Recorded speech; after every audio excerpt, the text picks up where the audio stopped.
స్థితిని తెలుసుకుందాం. సో చినుకు పడితే చాలు సెక్రటేరియట్ దగ్గర లోతట్టు ప్రాంతం ఎక్కువగా ఉండటం వల్ల అక్కడ వాహనదారులు చాలా ఇబ్బందులు పడుతూ ఉంటారు. సో ప్రస్తుతం అక్కడ ఉన్నటువంటి పరిస్థితి ఏంటి, గంటకు పైగానే పడినటువంటి వానతో సెక్రటేరియట్ దగ్గర ఉన్నటువంటి రహదారుల్లో ఉన్నటువంటి పరిస్థితిని మా ప్రతినిధి అజయ్ని అడిగి తెలుసుకుందాం. అజయ్,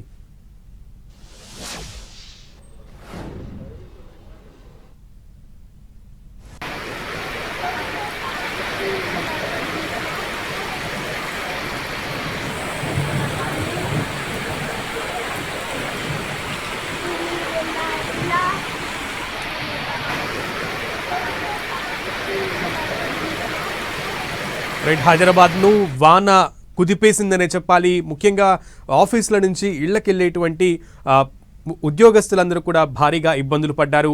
సెక్రటేరియట్ దగ్గర పరిస్థితిని అజయ్ అందిస్తారు. అజయ్, మనం చూసుకోవచ్చు, ఏదైతే నగరంలో కురిసినటువంటి వర్షానికి నగర వ్యాప్తంగా కొత్త రోడ్లన్నీ జలమైనటువంటి పరిస్థితి మనకు కనబడుతుంది. ముఖ్యంగా 3 గంటలకు ప్రారంభమైనటువంటి ఈ వర్షం పూర్తిగా ఇంకా ఆగనటువంటి పరిస్థితి కనబడుతుంది. కొన్ని ప్రాంతాల్లో ఇంకా వర్షం కురుస్తుంది. నగరం మొత్తం కూడా రోడ్లన్నీ కూడా జలమయమైనటువంటి పరిస్థితి మనకు కనబడుతుంది. ముఖ్యంగా మనం చూసుకున్నట్లయితే ఎక్కడెక్కడైతే వర్షం ఎక్కువగా ఉన్నటువంటి ప్రాంతాలు చూసుకున్నట్లయితే సర్కిల్ 30 బేగంపేటలో ఉన్నటువంటి మారేడుపల్లిలో అత్యధికంగా 7.6 సెంటీమీటర్ల వర్షపాతం కురిసినటువంటి పరిస్థితి కనబడుతుంది. ఆ తర్వాత సర్కిల్ 28 మల్కాజ్గిరిలో 7.35 సెంటీమీటర్ల వర్షపాతం, అదేవిధంగా ఉప్పల్, మల్కాజ్గిరి, ఈ ముషిరాబాద్, బండ్లగూడ, అదేవిధంగా బాల్నగర్, అంబర్పేట్, సైదాబాద్, ఇలాంటి హిమాయత్ నగరు, హయత్ నగరు, అల్వాలు ఇట్లా అత్యధిక వర్షపాతాలను అయితే నమోదైనటువంటి పరిస్థితి కనబడుతుంది. అయితే ఇందులో మనం టాప్ హైదరాబాద్ ప్రాంతాల్లో తీసుకుంటే హైదరాబాద్ జిల్లాలో తీసుకున్నట్లయితే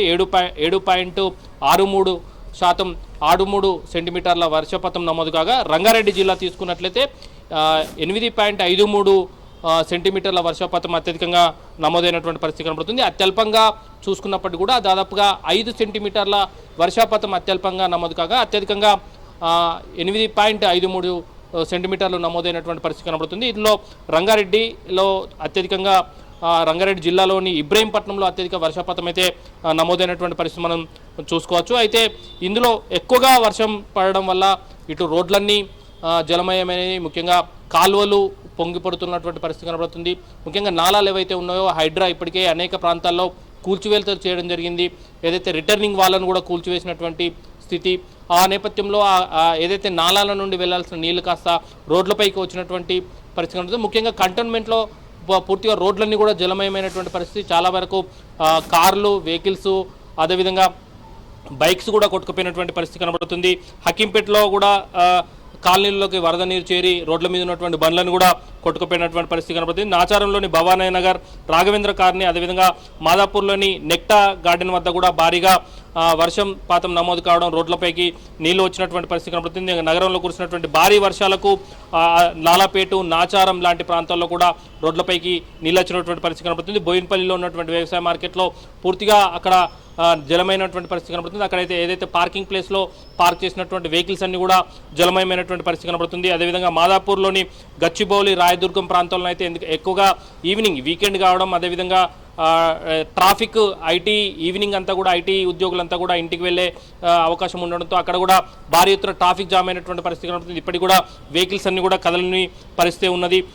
ముఖ్యంగా మియాపూర్, గచ్చిబౌలి ప్రాంతాల్లో ఎక్కువగా వరద నీరు రావడంతో, రోడ్లపైకి వరద నీరు రావడంతో ట్రాఫిక్ కూడా మియాపూర్, గచ్చిబౌలి రూట్లలో పెద్ద ఎత్తున ట్రాఫిక్ జామ్ అయినటువంటి పరిస్థితి మనకు కనబడుతుంది. ఇట్లా అంబర్పేటలో కూడా ఎగువ ప్రాంతాల్లో భారీ, అంటే ఇటు సైడ్ మూసి, అదేవిధంగా ట్యాంక్ బండ్ నుండి వస్తున్నటువంటి వరద ఏదైతే ఉందో దీంతో అక్కడ ముస్రంగ్ బాగ్లో ఉన్నటువంటి లో లెవెల్ బ్రిడ్జ్ అనేది పూర్తిగా మునిగిపోయింది. ఇంకా హై లెవెల్ బ్రిడ్జ్ పూర్తి కాకపోవడంతో ఆ ప్రాంతం నుండి వచ్చినటువంటి వెహికల్స్ అన్నింటి కూడా ఆపివేయడంతో వాహనదారులంతా కూడా ఇబ్బంది పడుతున్నటువంటి పరిస్థితి కనబడుతుంది. ఒకవైపు నగరంలో ఈరోజు ఇప్పటికే ఏదైతే వాతావరణ శాఖ ఈరోజు వర్షం ఉంటుందని 2 గంటల ముందే హెచ్చరించడం జరిగింది. 3 గంటల తర్వాత భారీ నుండి అతి భారీ వర్షం కురిసే అవకాశం ఉంటుంది. ముందు అత్యవసర పరిస్థితులు అయితే తప్ప ఎవరు బయటికి వెళ్ళొద్దంటూ కూడా హెచ్చరికలు జారీ చేసినటువంటి పరిస్థితి. అయినా కూడా ఎవరైతే నిత్యం ఉద్యోగాల కోసం ఆఫీసులకు వెళ్తూ ఉంటారో వాళ్ళంతా కూడా బయటికి వచ్చే సమయం కావడంతో నగర వ్యాప్తంగా కూడా మొత్తం ట్రాఫిక్ జామ్ అయినటువంటి పరిస్థితి కనబడుతుంది. ముఖ్యంగా ఏదైతే సెంట్రల్ సిటీ అయినటువంటి ఖైరతాబాదు, అదేవిధంగా పంజాగుట్ట, ట్యాంక్ బండ్ ప్రాంతాల్లో విపరీతమైనటువంటి ట్రాఫిక్ ఉండడం జరిగింది. వెహికల్ బంపర్ టు బంపర్ అన్నట్టు విధంగా మూవ్ అవుతున్నటువంటి పరిస్థితి కనబడుతుంది. ఒక 5 కిలోమీటర్ల దూరానికి దాదాపు 20 నుండి 40 నిమిషాల సమయం పడుతుందంటే నగరంలో ట్రాఫిక్ ఏ విధంగా ఉందన్నది మనం అర్థం చేసుకోవచ్చు. ఈ తరహా వంటి వాతావరణాలు ఈ మధ్య కాలంలో వర్షం ఈ కురవడం వర్షాకాలం ప్రారంభమైన తర్వాత ఇదే అత్యధిక వర్షపాతంగా నమోదైనట్టు కూడా అధికారులు అయితే చెప్తున్నటువంటి పరిస్థితి కనబడుతుంది. ఒకవైపు హైడ్రా కూల్చివేతలు చేస్తున్నటువంటి టైంలో వీటిని పూర్తిగా వ్యర్థాలను ఆ నాళాల నుండి పూర్తిగా తీసివేయకపోవడంతో ఆ రిటర్నింగ్ వాల్స్ ఏవైతే ఉన్నాయో ఆ రిటర్నింగ్ వాల్స్ను కూడా కూల్చివేయడంతో అవి కాలనీలకు వాటర్ కూడా వెళ్తున్నటువంటి పరిస్థితి కనబడుతుంది. అంటే పూర్తి స్థాయిలో నాళాలు అందుబాటులోకి రాని పక్షం ఎక్కడైతే ఉంటుందో ఆ ప్రాంతాల్లో వరద బీభత్సం అనేది ఇంకా ఎక్కువగా ఉన్నది, వరద తీవ్రత అనేది ఎక్కువగా ఉందని చెప్పుకోవచ్చు. అయితే అధికారులు ముందస్తు హెచ్చరికలు చేసినప్పటికీ కూడా కొంతమంది ఇప్పటికే దానికంటే ముందే ఆఫీస్లోకి వెళ్ళడం రిటర్న్ వచ్చే అవకాశాలు అంత తొందరగా లేకపోవడంతో ట్రాఫిక్లో ఇరుక్కుపోయినటువంటి పరిస్థితి కనబడుతుంది. అయితే అవసరమైతే తప్ప నగర ప్రజలు బయటికి రావద్దని ఇప్పటికి కూడా అధికారులు హెచ్చరిస్తున్నటువంటి పరిస్థితి కనబడుతుంది.